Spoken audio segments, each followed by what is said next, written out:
May delivers Trump his most presidential moment yet as they hitch their political bandwagons together. Actually, I'm not as brash as you might think.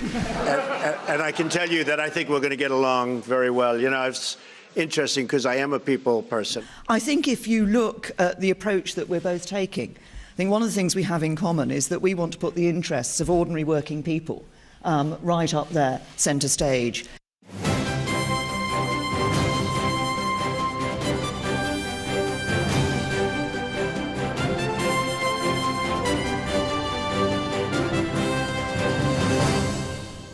What do you say to our viewers at home who are worried about some of your views and worried about you becoming the leader of the free world?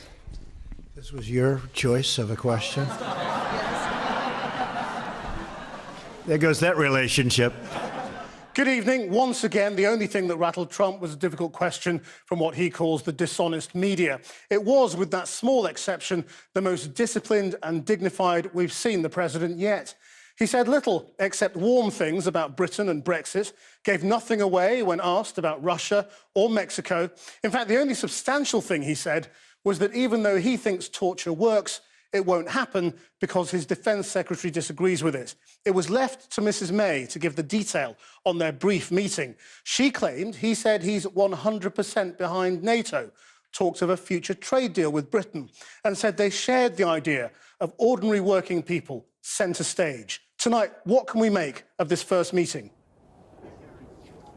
Well, they're now having lunch inside with other aides, but they've had the press conference, perhaps the moment of highest risk. Theresa May, having bounded across the Atlantic, didn't want to look like she was a lapdog trying to get first over the threshold. Actually, she seemed like quite a good influence on the president, and he was slightly better house-trained than perhaps the world or America has yet seen him. Also tonight, reasons to be fearful. Although Theresa May claims she and President Trump remain committed to NATO, the Baltics aren't so sure. We're in Latvia, where generals want to know if the alliance would still come to their aid against Russian aggression. Do you feel unsafe? Of course we do. Yeah. Of course we do. My people, my country does. Mr. Trump holds an hour-long call with the Mexican president, calling it friendly. But we'll be speaking to the country's former president, who's certainly not friendly, about paying for Trump's wall. And Tesco snaps up the wholesale giant's Booker in a deal which could change the face of the British high street. The presence of Theresa May seems to have tempered Donald Trump. I'm not so brash, he assured the British media, saying he was a people person. There was praise for Brexit, talk of a fantastic relationship and building on military and trade deals. Standing alongside each other in the White House, both leaders insisted their countries would get along great. There were some uncomfortable moments, notably over torture and links with Russia. But this was one time when Mr. Trump mostly did stick to the script. Our political editor, Gary Gibbon, was there, and he's outside the White House now. Well, Theresa May came here with a few flattering remarks she was ready to deliver, very carefully thought out beforehand. She talked about Donald Trump's stunning election victory. You could probably call it a lot of things, but that might not be everybody's first adjective. Donald Trump looked down, smiled, pleased with himself at his son-in-law in the row in front. This was clearly working well. The challenge for Theresa May was to flatter him, to somehow build a relationship with him, but not to lose her own dignity. Here's how her trip has gone so far.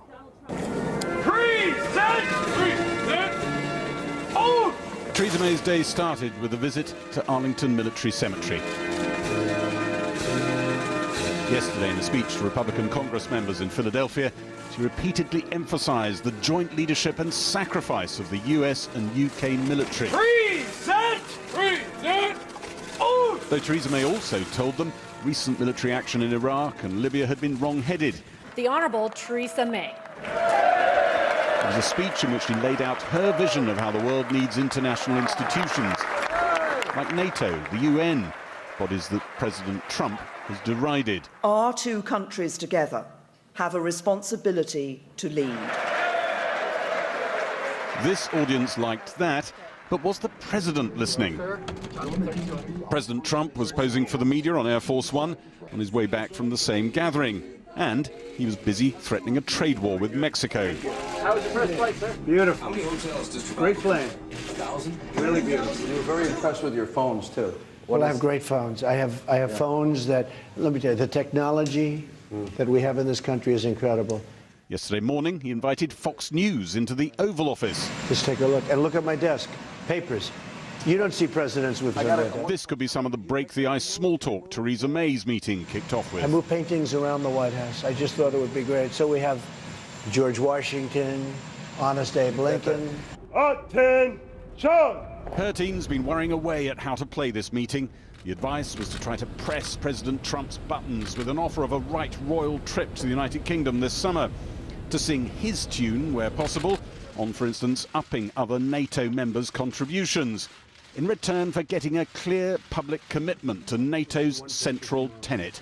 An attack on one ally is an attack on all. This is the original, folks. This is the original in many ways. In many ways. And it's a great honor to have Winston Churchill back. Well, thank you, Mr. President. We're very pleased that you have accepted this back. UK officials said they'd been taken aback by how the Trump team wanted to move fast on a US-UK trade deal. Mrs May will want to waive that promise as proof that Brexit can be a success. But officials say they're well aware of the risks of ending up dancing to America's tune on product rules, state aid and much else, just as Britain is supposed to be slipping the grip of EU rules. Well, I think what a lot of people are coming away from this press conference at least feeling, even though we haven't been in the room to observe the realities, is that Theresa May has slightly tamed Donald Trump. This has been the most restrained that the man has been since he took office, maybe for many years altogether. When it comes to Russia, for instance, at one point Theresa May said in the press conference that sanctions should continue. Donald Trump nodded. I doubt he agrees with that, but he certainly didn't wade in and differ from it. On torture, the issue that's at the front of a lot of people's mind at the moment, given that he's been very publicly repeating his support for it, he said he'd take the advice of his defense secretary, who's an opponent of America using torture. There was one critical moment when Theresa May made sure that she said what she thinks he said in private, and she said it in public, which is that Donald Trump is a 100% supporter of NATO. Donald Trump's mouth moved. I think he said sure or true. And she will bank that as something that will reassure people who've only heard Donald Trump say that NATO is obsolete. There was a lot of gush, inevitably, about the special relationship. This was very much an attempt by Theresa May to make sure this isn't a one-off, that she builds a relationship over time. And here's a clip that shows you a little flavour of that. The special relationship between our two countries has been one of the great forces in history for justice and for peace. And by the way, my mother was born in Scotland, Stornoway, which is serious Scotland. Today, the United States renews our deep bond with Britain, military, financial, cultural, and political. We have one of the great bonds. We pledge our lasting support to this most special relationship. I'm so pleased that I've been able to be here today, and thank you for inviting me so soon after your inauguration. And I'm delighted to be able to congratulate you on what was a stunning election victory. And as you say, the invitation is an indication of the strength and importance of the special relationship that exists between our two countries, a relationship based on the bonds of history, of family, kinship, and common interests. And in a further sign of the importance of that relationship, I have today been able to convey Her Majesty the Queen's hope that President Trump and the First Lady would pay a state visit to the United Kingdom later this year, and I'm delighted that the President has accepted that invitation. On defence and security cooperation, we're united in our recognition of NATO as the bulwark of our collective defence, and today we've reaffirmed our unshakable commitment to this alliance. Mr. President, I think you confirmed that you're 100% behind NATO. But we're also discussing the importance of NATO continuing to ensure it is as equipped to fight terrorism and cyber warfare as it is to fight more conventional forms of war.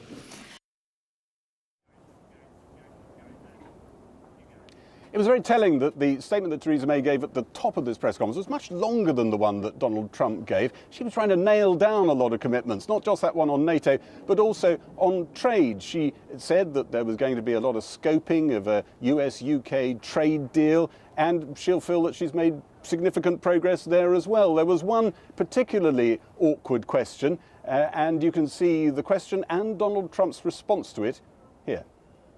Mr. President, you've said before that torture works. You've praised Russia. You've said you want to ban some Muslims from coming to America. You've suggested there should be punishment for abortion. For many people in Britain, those sound like alarming beliefs. What do you say to our viewers at home who are worried about some of your views and worried about you becoming the leader of the free world? This was your choice of a question. There goes that relationship. On the topics, and there will be times when we disagree and issues on which we disagree. The point of the special relationship is that we are able to have that open and frank discussion. A great general who has just been appointed Secretary of Defense, General James Mattis, and he has stated publicly that he does not necessarily believe in torture or waterboarding, or however you want to define it. Enhanced interrogation, I guess, would be a word that a lot of people would like to use. I don't necessarily agree, but I would tell you that he will override because I'm giving him that power. He's an expert. He's highly respected. He's the general's general. Well, they're now going to be discussing, amongst other things, Russia and Syria over lunch. Russia they did touch on in the press conference, but not yet in their formal talks. Naturally, British and some Republican concern here and concern in countries across Europe about the overtures that President Trump has been making to President Putin. He's got a phone call with him tomorrow. Here's how that section of the press conference went. Putin and Russia, I don't say good, bad, or indifferent. I don't know the gentleman. I hope we have a fantastic relationship. That's possible, and it's also possible that we won't. We will see what happens. I will be representing the American people very, very strongly, very forcefully. And if we have a great relationship with Russia and other countries, and if we go after ISIS together, which has to be stopped, that's an evil that has to be stopped, I will consider that a good thing, not a bad thing. Well, not so many years ago, in a different relationship between two leaders of the US and the UK, President George W. Bush was asked what he and Tony Blair had in common, and he said, well, we share the same toothpaste. Inevitably, this question always comes up, and at the beginning of this working relationship, here's how the answer went. We look to have a great relationship with all countries, ideally. That won't necessarily happen. Unfortunately, probably won't happen with many countries, but if we can have, as we do with Prime Minister May and the relationship that we've all developed, and even in the short relationship that we've just developed just by being with each other, we're going to have lunch, and we've really had some very interesting talks and very productive talks. But if we can... Well, I think Theresa May will leave after that press conference feeling that she's proved the point, that she hasn't just come here as a lapdog, but she's come here to try and improve behaviour, to be a good influence. Now, there'll be plenty of other countries that look at this production and think, actually, Britain has just looked sycophantic and rather desperate, and the proof, of course, will come in the many months to come. Gary Gibbon. Well, tomorrow, as Gary said, Mr. Trump will be speaking by phone with Angela Merkel and Russia's Vladimir Putin, a man who the leading Republican John McCain branded today a murderer and a thug. Our international editor, Lindsay Hilson, is also in Washington and joins us now. Lindsay, he was very pro-Brexit. How will this appearance go down in Europe's capitals? Well, I'm not sure if in Berlin and Paris there'll be a sharp intake of breath or just a resigned shrug of the shoulders. I think that Theresa May's, talking of the stunning victory will be seen as flattery. In Germany, they're talking about strategic patience. And while looking at what Donald Trump might do, there's a lot of concern there, particularly because Donald Trump has criticized Angela Merkel for her policy on refugees. He's going to speak to her tomorrow as well. And I think that that is the very important relationship, because although the British are always talking about the special relationship, for many years, it hasn't been that special.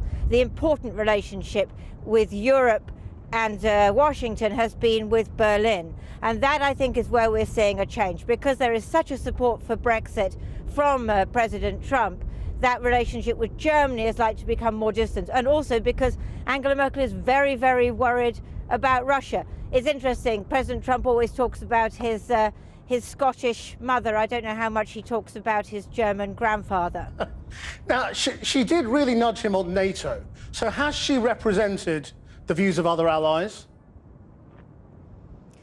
Yeah, to some extent, I think that she did, this thing of NATO being a bulwark, because, you know, Donald Trump said that he didn't sort of go backwards and forwards in his views, but actually, you know, he does, because several times he said NATO's obsolete because it doesn't fight terror, even though NATO countries have been in Afghanistan fighting alongside the Americans. And, you know, and then he goes backwards and forwards. So the question is whether Theresa May has really nailed him down on that. And certainly that is something that other European countries are going to be very concerned about. But, you know, the other thing, you know, because the question really is how much is Donald Trump's word worth? We really don't know that yet. And Theresa May doesn't know that yet. If you step back, Theresa May was presenting herself really as an equal. But, you know, this is the days of Britain and America leading the world once more. I mean, is this the real world? Yes. No, that's the fantasy world, and that's the world of the bust of Churchill there in the Oval Office. It's a world which both Theresa May and Donald Trump like to imagine can exist again. But the fact of the matter is that the European Union is a market of 500 million people, and the US is 300 million people, and Britain, I think, is 60 million people. This is a different world. It's not the world that Donald Trump and Theresa May would like to exist. Lindsay Hilson, thank you. Well, joining me now are the former International Development Secretary Andrew Mitchell. From Washington, Diana Furchtgott-Roth, who was part of Donald Trump's transition team. And here in the studio, the Shadow Home Secretary, Diane Abbott. Diane Abbott, what do you make of this appearance today? Well, the last time I saw a British Prime Minister so dazzled by the imperial presidency, it was Tony Blair and George W. Bush, and that did not end well. You say dazzled, but I mean, she seemed to be the one in charge. Well, she was the one giving all the detail. Well, she said he's very, very pro-NATO. He didn't say so himself. We must necessarily be in a weaker position with the US when we're no longer part of the whole EU. And I do think it's possible to be a little bit self-congratulatory about that special relationship. In the end, relationships are about pounds, shillings and pence, and we're a much smaller market than the EU.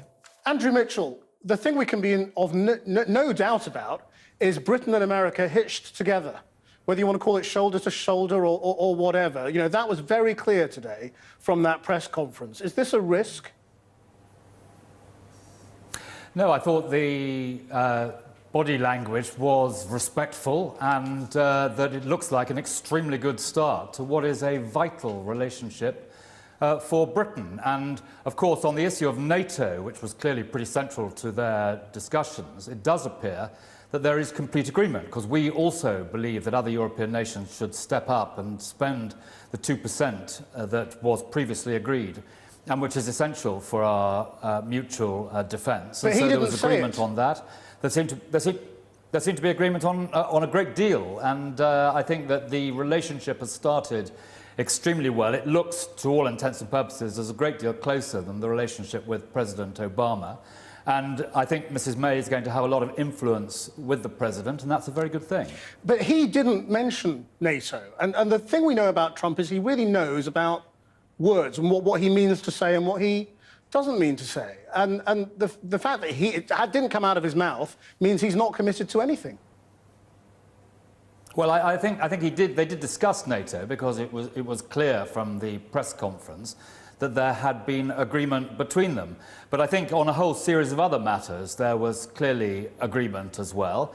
And he appears to be listening, for example, on the issue of torture to the generals and the people around him, and to have changed his mind. So I think all of that, together with, as I say, what appears to be, you know, a very good relationship developing between them, that is all very encouraging. Diana Furchtgott-Roth, what did you make of this? I mean, looking at it from here, it seemed as though we were seeing Donald Trump in a way we've never seen him before. So disciplined, not going on, not attacking people, and sort of sticking to the script. Do you think she had a good influence over him?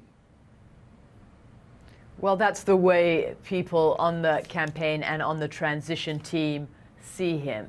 And in meetings, he's very calm, he's very disciplined, he listens carefully, he responds quickly and makes very fast decisions. So what you're seeing is the Donald Trump that many of us have been seeing over the past 6 months. But that's not a Donald Trump the rest of the world has seen. I mean, we'll take your word that that's what he's like behind closed doors. But I mean, this was a new Donald Trump on the world stage. Yes, but it's not an unreal Donald Trump. That's all I'm trying to say. It is perhaps a different Donald Trump than people in public have seen, but this is how he behaves to his associates, to people who come to meet him, to people who come to visit him. Diane Abbott, the point is he didn't take anything back.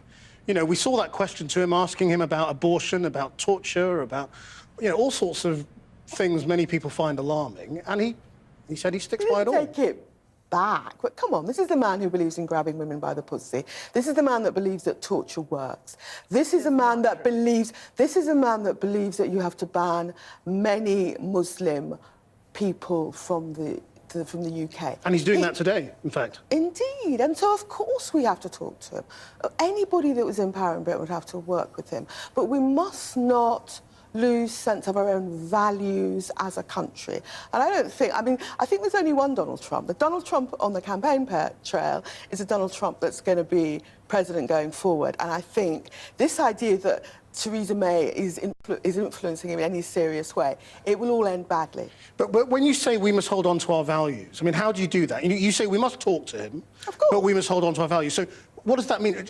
Do you think Theresa May should have stood up today and said, yes, he's wrong about all of that? No. I find his views towards women abhorrent? We must never give the impression that we are colluding with his visceral anti-immigrant values or colluding with him on issues of torture. And we mustn't delude ourselves that I have more influence over him than we can possibly have. Andrew Mitchell, I mean, how do you get this balance right? You know, of not criticising anything and just saying, well, where we disagree, we'll say so, but then not actually saying so. Well, it does look as though she has got that balance absolutely right. She's been very clear. She was very clear on torture. She was very clear about some of the wholly unacceptable things the president has said in the past about women, and for which he has apologised. So I don't think she has in any way been pulling her punches, but equally today I thought there was the start of an extremely constructive and good relationship, which is hugely in Britain's interest and in America's interest as well. And I think tonight we should say that this has started very well, and we wish it well for the future. But I mean, she didn't say anything when asked, for example, about building a wall along that border with Mexico and shutting people out. I mean, she didn't say anything about the executive order he's signing today, banning Syrian refugees from the United States. I mean, is Britain supposed to just sort of swallow all that as part of the relationship? Well, on the Mexican issue, I think, as the president said in the press conference, and I think was accepted in the press conference, that wasn't really a matter for the British Prime Minister. And on Syria, the most important thing that we can do is to try and encourage the American president and President Putin to work together to stop the appalling violence that has convulsed a generation, not only in Syria, but in the surrounding countries. And I've no doubt at all that that will have been one of the things that the British Prime Minister was urging him to do. Do you see the Trumpification of British foreign policy already? I mean, Britain seems to be moving closer to the United States when it comes to Syria, for example. Now talking about the possibility of Assad staying in power longer and sort of taking back the demand for him to go immediately. Well, there's a pretty healthy debate in Britain. Many of us argued early on that Assad is a key part of the problem and therefore is also a part of the solution. And focusing exclusively on a post-Assad Syria in trying to get these negotiations going is not likely to be enormously constructive. We've got to try and have a bottom-up negotiation there, and that's why I say the important thing is to try and ensure that President Trump and President Putin, if they are able to work together for the defeat of ISIL and for bringing Syria back together again and tackling this appalling awful conflict that has destroyed the lives of so many millions of people, then that's something Britain can usefully do to help bring that about. Diana Furstcott-Roth, why does Trump care about Britain? I mean, the last British Prime Minister, David Cameron, said, look, we've got to be honest about these things. We're the junior partner. We don't have anything like the clout that we used to have. In this modern world of China, Russia, India, great emerging economies and powers, why does he think Britain matters? Well, first of all, he's very attached to Britain. He's very fond of going to Scotland. He loves Britain. Secondly, trade is something that both countries have to gain. Here, President Trump is saying that he wants to renegotiate NAFTA, but he also wants to put Britain at the top of the queue for a trade deal. And I think that he has to gain for that. And also Theresa May, she will gain from that also, because the EU is in shambles in terms of growth rates. It's not just Britain who wants to leave, other countries want to leave also. It has a 1% growth rate. It has terrible demographic problems. It has the problems with massive refugees coming in. And it's a little bit hard for Mrs. Abbott to criticize President Trump on the wall when Britain has a nice channel surrounding it and plenty of policemen at Calais to keep immigrants out. Diana Furstcott-Roth, Andrew Mitchell, and Diane Abbott, thank you all very much indeed. Now, all this week, we've been reporting on the wider issues in this new Trump world. The president has previously described NATO as obsolete and talked of closer ties with the Kremlin. Although today, Theresa May insisted both countries had reaffirmed their commitment to the alliance, Estonia, Latvia and Lithuania are urgently planning to reinforce their borders with Russia, worried they could lose the protection enshrined in NATO's Article 5, committing the alliance to defend its members if they come under attack. Porrick O'Brien is in the Latvian capital, Riga.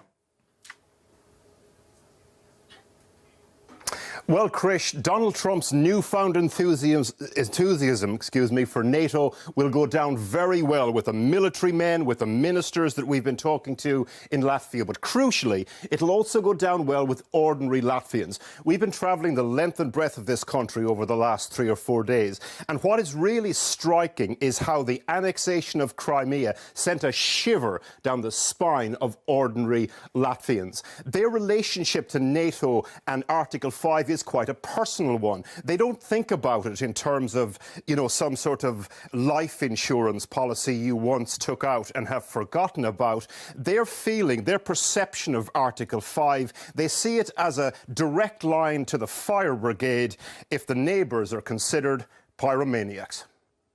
Feeling the chill of Russia breathing down your neck. President Trump in the White House and questions over Article 5. For Latvia, more than most, the New World Order is a wake-up call. US troops drilled by Latvians join NATO's deployment along Russia's border. By the end of the year, President Trump permitting, over 4,000 NATO soldiers will be permanently stationed in the Baltic states and Poland. Russian aggression in the Ukraine, another neighbour, sent shivers down the Latvian spine. The country's most senior military man. We feel unsafe because of that, because of unpredictability. Do you feel unsafe? Of course we do. Yeah. Of course we do. My people, my country does. But at this moment, I wouldn't say straight. Let's stop with risks. With risks, very high risks. This chief of defence, like so many in Latvia, is also talking from a painful, personal place.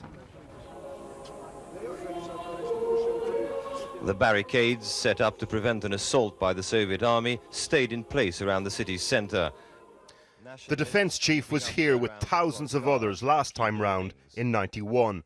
Ordinary Latvians saw off Soviet forces. 7 people died. This kind of history for these kind of people makes NATO feel anything but obsolete. When you hear Donald Trump talking about an obsolete NATO, how does that make you feel? No, first of all, I'm not going to comment President Trump. I'm a uniformed man.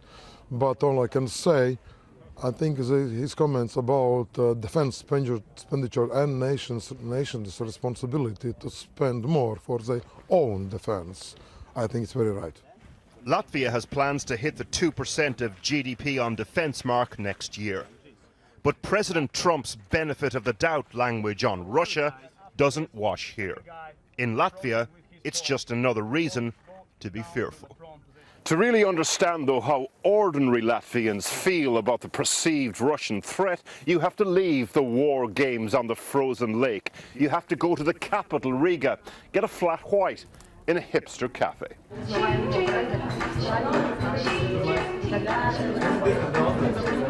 Martin Stakis runs one of the places to be seen for Riga's new trendy brigade. Not the only brigade this young man is a member of.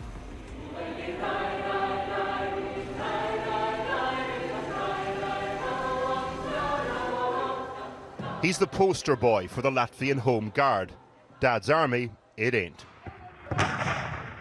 The country has been investing heavily in the units, and last year a new law enabled them to respond to potential Russian aggression without the green light from above. After Russia invaded the Ukraine, young people like him started signing up in droves. The tipping point for you was Crimea. Sure, yeah, because we could be on the list. We have really the same conditions. Why many Russians are living here, some of them are not loyal. So I think this scenario, it could be. The crucial difference, of course, the Ukraine is not a NATO member. Latvia is. So if there was aggression on the borders, it could trigger regional conflict. And you know that's a real worry on the streets when your hipsters swap skinny jeans for fatigues. All of us in my squad are the same. Is that right? Yeah. They all have good jobs and they have something to lose. About a third of the Latvian population are ethnic Russians, a source of both cultural richness but tension too. Interference from Moscow is nothing new here. And this week, in the town of Jelgava, extraordinary goings-on in court. What's happening behind this courtroom door in closed session is a first in Latvian history. A man in his 50s who's a railway worker is, it is alleged, a Russian spy. The accused Latvian man fought in Afghanistan with the Soviets in the 80s. It's alleged he sent pictures to friends in Russia of NATO military equipment in transit. This sort of case, combined with uncertainty around NATO, adds to a sense of feverish unpredictability. I'm not paid for being nervous or concerned. He's paid to be Latvia's foreign minister. Warm relations between US and Russia, something to welcome, as long as deal-making, he says, doesn't trump delicate diplomacy. If such a deal is made at the expense of the third countries, if we return to the spheres of influence, if we, let's say, neglect key international law principles, then we are heading to disaster. Down south in Daugavpils, close to the border, a long way from the well-to-do Riga. The town's majority ethnically Russian, and identity politics plays big here, and difficult questions about where loyalties lie. If the Russian tanks rolled in, what would you do? Я не буду, стрелять в солдат латвийской армии никогда. Б, я никогда не буду стрелять в солдат российской армии. So you'll just sit on the fence? У нас все так будут делать. Если вы со своим НАТО отсюда уйдете, понимаете, тогда у нас ракеты на нас не будут направлены. Они будут на вас направлены. Across town in a frozen field. Mixed ethnicities give up weekends for home guard exercise. Too cold to chat NATO or Article 5 or President Trump. Just a hope that the imaginary mortar rounds stay that way.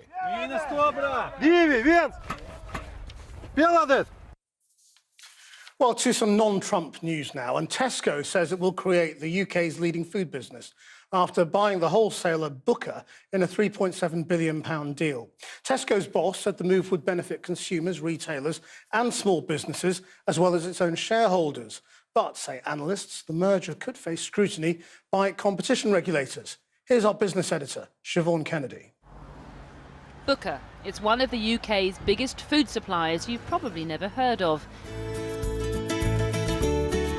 Our commitment to our customers is to improve choice, price and service. Its sprawling cash and carry outlets supply food to convenience stores, restaurants, pubs, hotels and schools.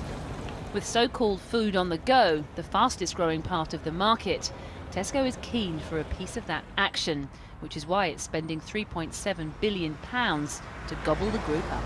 In the last 10 years, we eat more out of home, we eat more on the move, lifestyles are changing, and therefore what we're trying to do is think about how it is we can meet that need by changing our business from what it traditionally was to where it is our customers want to buy and consume foods.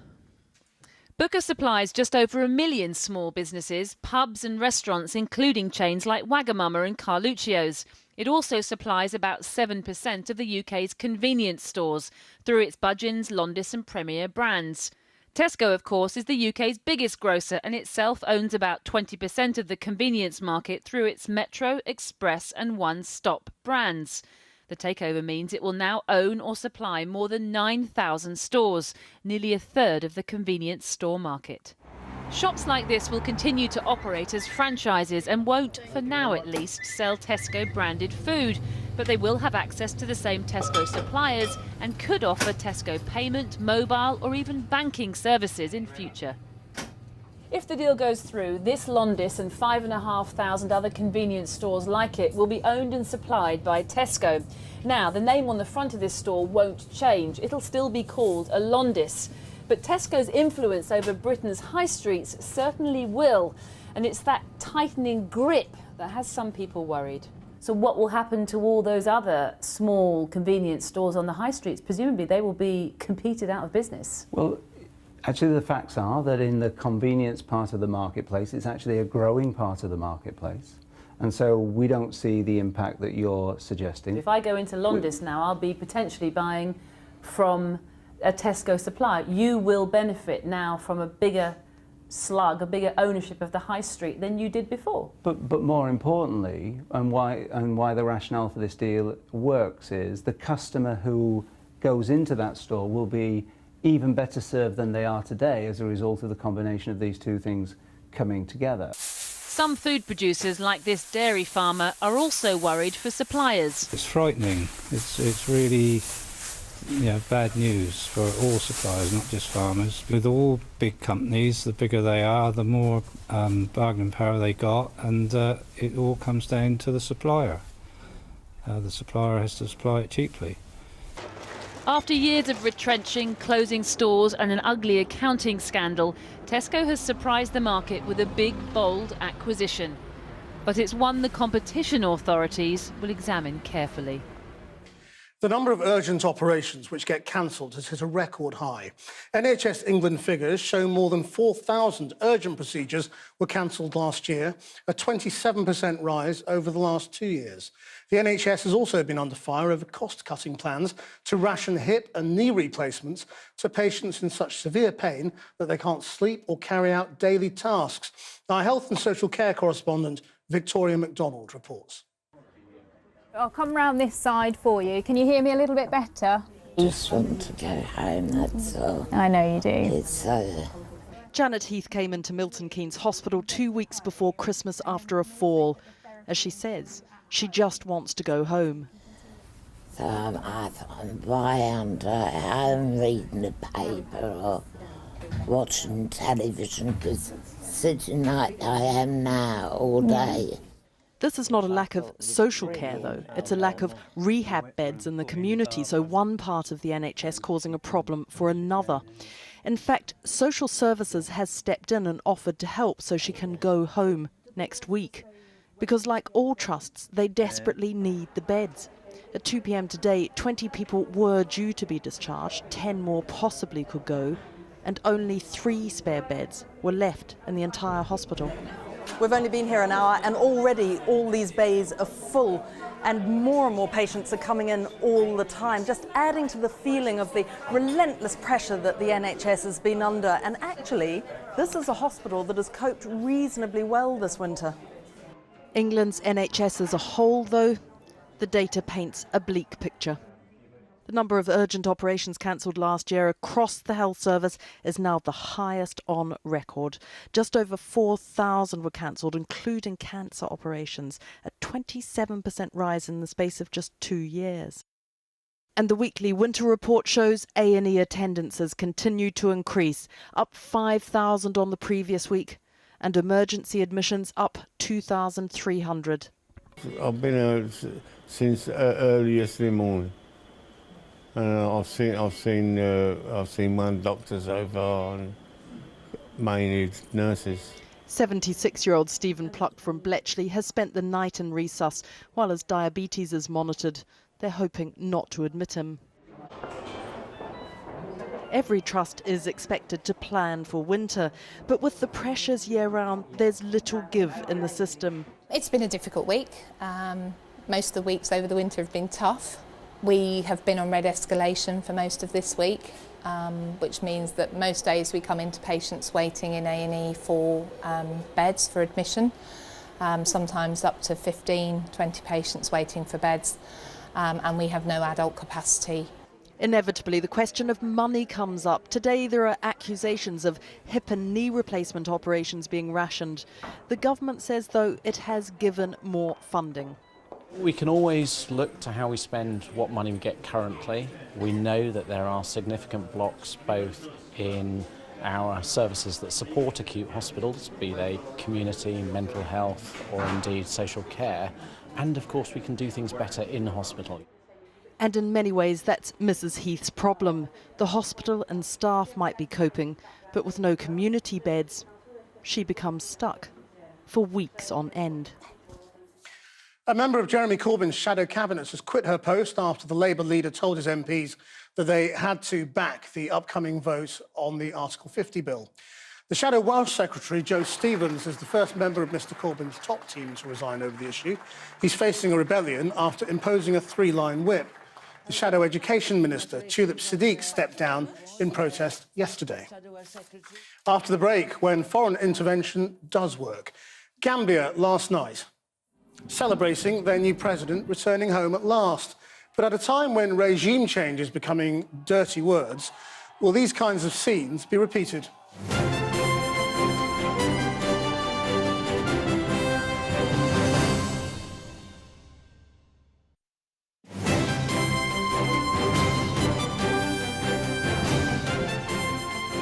Can't pay, won't pay, who'll pay, we'll all pay.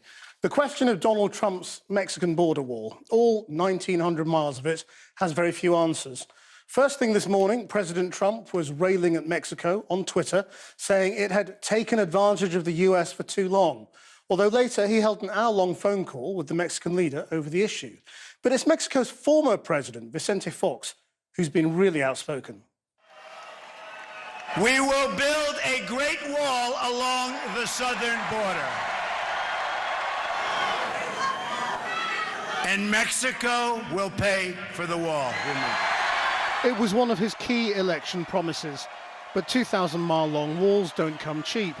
This one, around $12 billion. They don't know it yet, but they're going to pay for the wall. Many across the border were less keen. Mexico is strong. Including the former Mexican president, Vicente Fox, who's repeatedly taken to Twitter himself to make his feelings clear. A planned bilateral was then cancelled, and as Mr Trump got used to his new means of transport, his team suggested a 20% tax on goods from Mexico to cover the cost. In an effort to ease the tension, Mexico's president, Enrique Peña Nieto, and Trump spoke at length today. We had a talk that lasted for about an hour this morning, and we are going to be working on a fair relationship and a new relationship. But rebuilding trust may prove more difficult than bricks and mortar. And Vicente Fox joins us now via the internet from Mexico. Thank you very much indeed for joining us. Mr Fox, you're live on Channel 4. Please do not swear. But what do you make of President Trump's insistence that one way or another Mexico will pay? Okay, I have some comments. Number one, as he stated, and you put it right now on the screen, that Mexico has taken advantage of the United States for a long time, and it is time to stop. Well, he better know that China has taken much more advantage than Mexico, than Japan has done so, than Germany has done so, than Britain has done so. United States has a deficit with every single economy in the world. That's the way U.S. economy works. Why he concentrates on Mexico, who knows? We don't like him because we're dark, because we're not blonde like him. Who knows?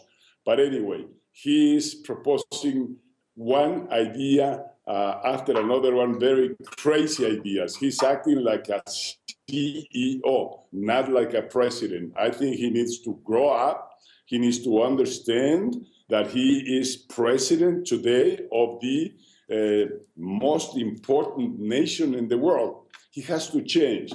Now, fortunately, President Peña has stopped him, stood in front of him and told him, Mexico is not paying for the wall. Do whatever you want. It's your right to build the wall, but you are going to pay for it. And this latest crazy idea of taxing Mexican imports, that's a declaration of war in trade terms.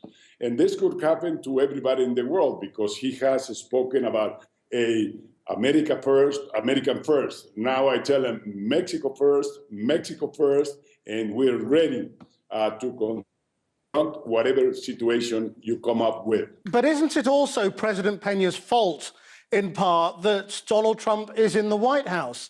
He received him, he enabled him to look presidential before the election, and it led, so claims Donald Trump, to many Latino voters in the United States voting Republican. That was a historical mistake. Every single Mexican claimed and denounced our president that he had made that historic mistake. And yes, it's possible that that was one of the main reasons why Trump got the presidency of the United States. But that mistake now has changed. He learned, Peña Nieto learned the lesson, and today he is in a very different mood because we Mexicans have forced President Peña Nieto to have a very strong stand. And the inspiration comes from time ago where our president, Lázaro Cárdenas, which I'm not a fan of him, nationalized the oil industry because of the abuses of oil corporations, international oil corporations. They were nationalized. Mexico took over the assets. I'm not proposing that to happen to the automobile companies or companies that are operating in Mexico. We have an excellent relationship. We work with them very closely. They know that they need Mexico to be competitive. Otherwise, they will never have the capacity to manufacture. What would you say? Let me just interrupt you briefly. European cars. Just because we've just got a little bit of time left at the end now. If Donald Trump rang you now and said, let's sort this out, what would you say to him? Donald, I will respect you the moment you start respecting everybody else, because he doesn't respect people, nobody respects him. To me, I will not even call him president up until he apologized to Mexico and Mexicans, and number two, that he treats people with respect. And by the way, this morning he had a conference call with I'm very sorry that we've lost the internet signal there, but I think we got the gist of what Vicente Fox was saying. Thank you very much indeed for joining us. Now, isolation is becoming splendid again, not just for Donald Trump and his new doctrine of America First. Theresa May has also been drawing a line under foreign intervention to force regime change, saying there should be no more wars like Iraq. But sometimes the threat of international force can work, as our chief correspondent Alex Thompson reports. Party on the streets of Banjul, the Gambian capital. All this just as Theresa May was gearing up to tear up the doctrine of intervention, regime change, thousands of miles away in the USA. The days of Britain and America intervening in sovereign countries in an attempt to remake the world in our own image are over. Well, could she be onto something? Here in Gambia this week, regime change all right, but peacefully done, locally done, and done with guns. 4,000 West African peacekeepers seeing off Gambia's brutal dictator without firing a shot. No need for European or American soldiers. Thank you very much. It's one example, of course, but would today's transatlantic alliance, today's NATO, really bomb the Serb fascists of yesteryear back to their own borders from Kosovo?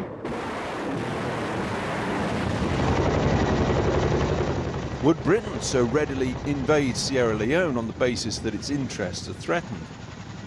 May carefully left the door open to intervention to defend interests. But we are, after yesterday's dramatic U-turn, surely a long, long way from one Tony Blair forging in Kosovo what would become the Blair-Bush doctrine of intervention, regime change. This is, I believe, a just war, based not on any territorial ambitions, but on good, decent values. We cannot let the evil of ethnic cleansing stand.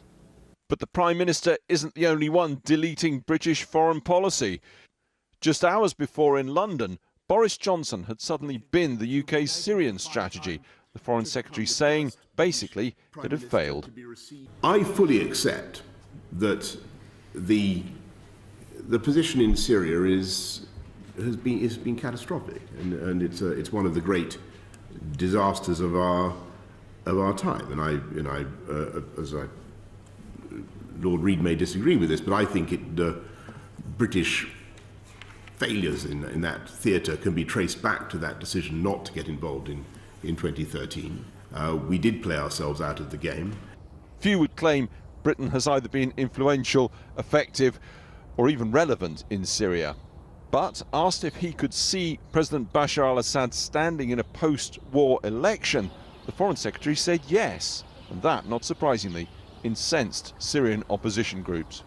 Despite the fact Bashar al-Assad has used chemical weapons, more than 50% of the population have been displaced, and now Assad can run for re-election. I mean, what kind of democratic solution that would be?